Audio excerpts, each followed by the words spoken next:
Albert Einstein का प्रारंभिक जीवन। एल्बर्ट आइंस्टाइन का जन्म 14 मार्च 1879 को जर्मनी के ओल्क नामक छोटे से कस्बे में हुआ था। उनके पिता का नाम हरमन आइंस्टाइन और माता का नाम पॉलिन था।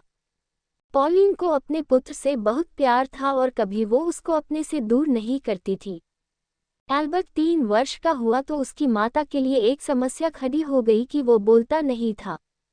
सामान्यतः 3 वर्ष के बालक तुतलाकर बोलना सीख जाते हैं। फिर भी माँ ने उम्मीद नहीं छोड़ी और उसे पियानो बजाना सिखाया। बचपन में एल्बर्ट शांत स्वभाव का और शर्मीला बच्चा था और उसका कोई मित्र नहीं था। वह अपने पड़ोस में रहने वाले बच्चों के साथ भी खेलना पसंद नहीं करता था। एल्बर्ट के माता पिता म्यूनिख रहने लगे थे। बच्चे म्यूनिख की सड़कों पर सेना की परेड को देखकर उनकी नकल उतारा करते थे, जबकि एल्बर्ट सिपाहियों को देखते ही रोने लगता था। आविष्कार हुआ था जिससे हिरोशिमा और नागासाकी जैसे नगर ध्वस्त हो गए थे। आइंस्टाइन का परिवार 1903 में एल्बर्ट आइंस्टाइन का विवाह मिल्वा मैरिक में हुआ था। उनके यहाँ 2 पुत्रों एल्बर्ट और एडुआई ने जन्म लिया था। आइंस्टाइन के विवाह से पहले भी के पुत्री थी जिसे आइंस्टाइन ने गोद लिया था, लेकिन उसकी बचपन में ही मौत हो गई थी।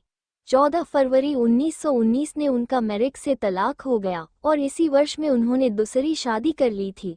उनकी दूसरी पत्नी का नाम एल्सा था, लेकिन वो भी 1936 में चल बसी।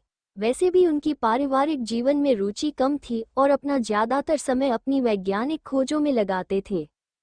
आइंस्टाइन की मृत्यु 18 अप्रैल 1955 में महान वैज्ञानिक एल्बर्ट आइंस्टाइन की अमेरिका के न्यू जर्सी शहर में मृत्यु हो गई।